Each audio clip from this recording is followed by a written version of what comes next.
देखिए हम बोलेंगे ना तो लोग कहेगा कि बोलता है। ये भाजपा वाला जो अंधभक्त है ना वो कह देगा कि बड़ा बोलता है। वो क्या बोलते हैं, बुलेट ट्रेनवा के सपना दिखाए थे हमारे बिहार, यूपी, बंगाल, पूरे भारत को, और ट्रेन में बेच दिए। क्या शौचालय की बात करते हो यार, हमें एक शौचालय कहीं बता दो चलता हुआ। स्वच्छता अभियान के नाम पर भारत के संसाधनों का जबरदस्त लूट किया गया। सिर्फ ये झूठ से बनी सरकार है और अफवाहों से बनी सरकार है। सावधान हो जाना, 2022 आ रहा है, सारा घोटाला को फ्लॉप कर देगा। ये घोटाला जब इसका जांच होगा ना, तो काम तो बहुत हो रहा है, पर काम घोटालों के साथ हो रहा है। हमें ये बता दे कि घोटाला इस सरकार में कहाँ पे नहीं है। ये उसके अमित शाह के बाप का पैसा नहीं था, ये देश की जनता का पैसा था। और ये प्रधानमंत्री हमारा जबरदस्ती और लठ की जोर से अपने आप को स्थापित करना चाहता है कि मैं दुनिया का सबसे बेस्ट प्रधानमंत्री हूँ।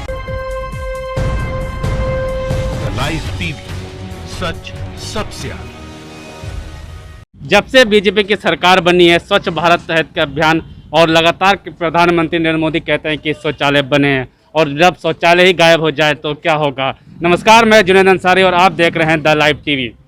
सीए की रिपोर्ट आई कि राजस्थान में प्रधानमंत्री आवास योजना में कई जगह शौचालय नहीं है, जबकि राजस्थान ने 2018 में अपने राज्य को शौचालय मुक्त घोषित कर दिया था। हमारे साथ कुछ लोग इनसे बात करेंगे। ये भाजपा वाला जो अंधभक्त है ना वो कह देगा कि बड़ा बोलता है, लेकिन बोले क्यों नहीं भाई। केंद्र में सरकार किसका? भाजपा का। राजस्थान में सरकार किसका था? भाजपा का। शौचालय मुक्त यानी कि खुले में शौचालय मुक्त की घोषणा किसने करी थी? भाजपा ने। वसुंधरा राजे जी मुख्यमंत्री थे।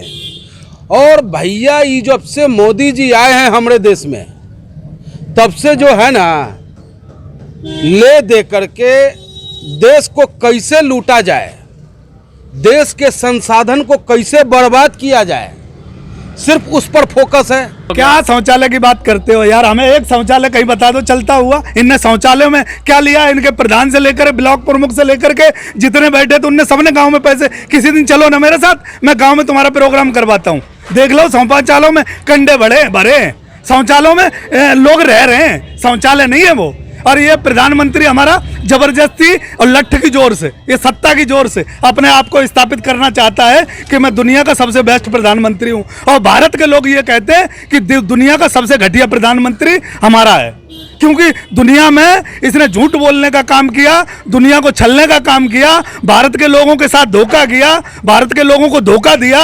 इसलिए हम कहते हैं कि हमारा प्रधानमंत्री दुनिया में सबसे झूठा प्रधानमंत्री है। मोदी जी ने जातिवाद पर हिंदू मुस्लिम में बांटने का पूरा प्रयास किया, जोर लगाया, लेकिन प्रयास फेल हो गया। हिंदू भी मेरे भाई जान गए इस बात को, मुस्लिम भी जान गए हैं कि ये हमें लड़ाना चाहता है। इन्हें अपने काम से मकसद है, इतनी पीछे हट गया देश। मंदिर मस्जिद का सवाल ले लिया। अरे भाई, हमें मंदिर की भी ज़रूरत है, हमें मस्जिद की भी ज़रूरत है, हमें राम की भी ज़रूरत है, हमें रहमान की भी ज़रूरत है, हमें हर कास्ट के भाइयों के सम्मान की भी ज़रूरत है। ये जो कह रहे हैं कि टीआरपी जो बढ़ गया है, आज तक कह नहीं रहा था कि भाई 101% लोग जो है मोदी जी को लाइक कर रहे हैं। कल क्या हुआ है मन की बात में, क्यों उसको 25 लाख लोग अंगूठा उल्टा कर दिया। 25 लाख लोगों ने अनफॉलो करने का काम किया है मोदी जी को, मात्र 20,000 लोग जो है उनको लाइक किया है। अब 20,000 वो लोग हैं जिनको दर्द तो है लेकिन कह नहीं रहा है कि वो अंधभक्त है, और 25 लाख लोग जो अनलाइक किया है उनको। आज सबसे ज़्यादा अनलाइक होने वाला कोई पीएम हमारे हिंदुस्तान में है तो वो मोदी जी हैं। क्यों हुआ अनलाइक? इसका रीज़न है कि कल मन की बात, अरे आप मने का सुनाइएगा कि जन का भी सुनिएगा। ये मन तंत्र नहीं है, राजतंत्र नहीं है, ये जनतंत्र है, जनता का ताकत है। यहाँ कौन सी ऐसी संस्था है जो दबाव में काम नहीं कर रही है? सीबीआई और खेमका जी ने जो सीबीआई पे अपना स्टेटमेंट दिया है वो तो अब आ गया। सुप्रीम कोर्ट के जो जजेस हैं वो 3 साल पहले स्टेटमेंट आ गया था कि जुडिशरी नहीं कहना चाहिए हमें कि जुडिशरी भी स्वतंत्र काम नहीं कर रही है। कौन सी आप मैं जनरली जब से ये सरकार आई है, आप नॉर्मल मेरे मोहल्ले में निकल जाइए, आप 70% हिंदू भाई रहते हैं मेरे। बिजनेस व्यापार सब का आदान प्रदान सब चल रहा है, लेकिन जब भी आप किसी भी चुनी हुई संस्था में जा करके या चुनी हुई संस्था की आप बात करते हैं, वहीं हिंदू मुस्लिम या वहीं डर का खौफ और वहीं जो है सब सिस्टम एज स्वतंत्र जो है, जो डेमोक्रेसी है वहाँ ख़त्म सी दिखती है। तो काम तो बहुत हो रहा है, पर काम घोटालों के साथ हो रहा है। अगर आप घोटाले की बात करते हो इस सरकार की, तो आप गलत करते हो। आप ये बताओ कि घोटाला कहाँ नहीं है, किस जगह घोटाला नहीं है, वो एक जगह बता दे। कोई हमें बीजेपी का नेता बता दे या कोई भी किसी भी पार्टी का कोई नेता एक हमें ये बता दे कि घोटाला इस सरकार में कहाँ पे नहीं है। वो जगह का नाम मैं पूछना चाहता हूँ। घोटाले तो मैं जानता हूँ कहाँ हुआ इनका। अभी जब एक बात बताओ, जब लोकसभा का चुनाव था और 2019 में, उससे पहले एक महेश शाह करके नाम था, वो महेश शाह 14,000 करोड़ रुपए लेके, मतलब 14,000 करोड़ की बात करने टीवी पे आया था और टीवी से पुलिस उसे अरेस्ट करके ले गई थी। ये साफ संकेत था कि वो अमित शाह का पैसा है। और वो 14,000 करोड़ कह रहा हूं मैं, 14,000 करोड़ रुपया महेश शाह का, वो अमित शाह किस लोक में ले गया, किस दुनिया में ले गया? ये उसके अमित शाह के बाप का पैसा नहीं था, ये देश की जनता का पैसा था, ये गरीब का पैसा था। और ये लोग जो कहते हैं ना कि टैक्स अमीर देता है, 1-1.5 लाख अमीर टैक्स देते हैं, इनके दिमाग में गोबर भरा हुआ है। टैक्स यहाँ का हर गरीब देता है, हर देश का नागरिक देता है। और टैक्स का पैसा उसी गरीब को बांटा जाता है जब वो बाजार में कोई चीज़ खरीदने जाता है और एक तरफ उसे अनाज दिया जाता है तो उस गरीब को लूटा जाता है। वही बेटा है जो कहा था कि माँ गंगा ने मुझे बुलाया है, मैं आया नहीं हूँ, माँ गंगा ने मुझे बुलाया है। कोयटा बनाने जा रहे थे हमरे बनारस को, मेट्रो का बोलते हैं बुलेट ट्रेनवा के सपना दिखाए थे हमरे बिहार या यूपी या बंगाल पूरे भारत को, और ट्रेन में बेच दिए।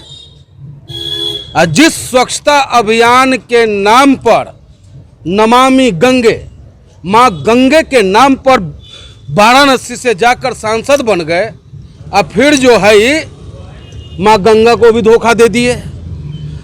गांधी जी के चश्मा के दम पर ये विदेश में इनको जाने का लाइसेंस मिल गया, विदेश में गए, गांधी जी के नाम पर इनको सम्मान मिलता है। लेकिन गांधी जी का जो स्लोगन था स्वच्छ भारत हो, स्वच्छ होना चाहिए, गांधी जी खुद झाड़ू बहारू लगाते थे, इहो झाड़ू लगाता है, हमरो मोदी जी या जोगी जी लगाते हैं झाड़ू, लेकिन झाड़ू वहाँ लगाते हैं जहाँ कूड़ा नहीं होता है, ठीक ना। लेकिन हमरे गांधी जी जब झाड़ू लगाते थे ऐसा जगह लगाते थे जहाँ बकरी टट्टी कर देता था। इनकी जो सारी योजनाएं हैं सिर्फ कागज़ों में है और अपनी भाषणों में है। सिर्फ ये झूठ से बनी सरकार है और अफवाहों से बनी सरकार है, और उसी की तर्ज पे जो इनकी योजनाएं हैं वो भी कागज़ों पे हैं और पेड हैं। इसके नाम पे इतना बड़ा घोटाला मेरे ख्याल से लगता है कि हिंदुस्तान के सबसे बड़े घोटालों में से एक घोटाला होगा जो स्वच्छ भारत मिशन के नाम पे इन लोगों ने किया है।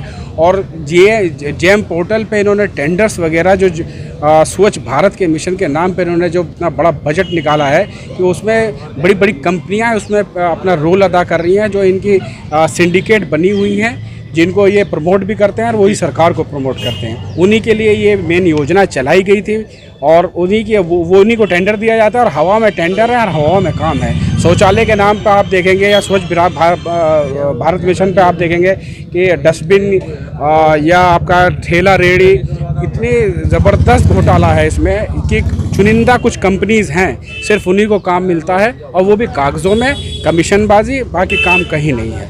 उसके बाद अब रहा बात शौचालय का। स्वच्छता अभियान के नाम पर भारत के संसाधनों का जबरदस्त लूट किया गया है। इस सरकार में संसाधनों का जबरदस्त लूट हुआ है।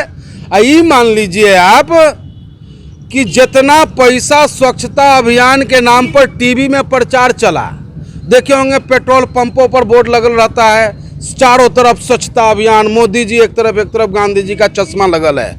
जितना पैसा खाली एड में खर्चा हुआ ना, उसका 54 भी अगर ये मोदी जी हमारे प्रदेश में जोगी जी लगा दिए होते तो नाली में पैसा जो गिर जाएगा, एगो ठन्नी चाबी गिर जाएगा ना, वो मिल जाता आपको।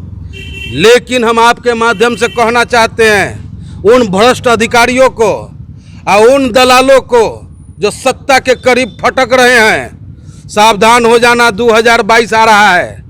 2022 में जब उत्तर प्रदेश में अखिलेश जी की सरकार होगी, इन शौचालय घोटाला, महा घोटाला है ये, सारा घोटाला को फ्लॉप कर देगा। ये घोटाला जब इसका जांच होगा ना, अब यो यहाँ देख लीजिए शौचालय बनल होगा, यही शौचालय जो बनल है उसमें पानी नहीं है, पानी है तो ताला अटकल है, लैट्रिन है तो वो जाम है। लाइव टीवी, सच सबसे आगे।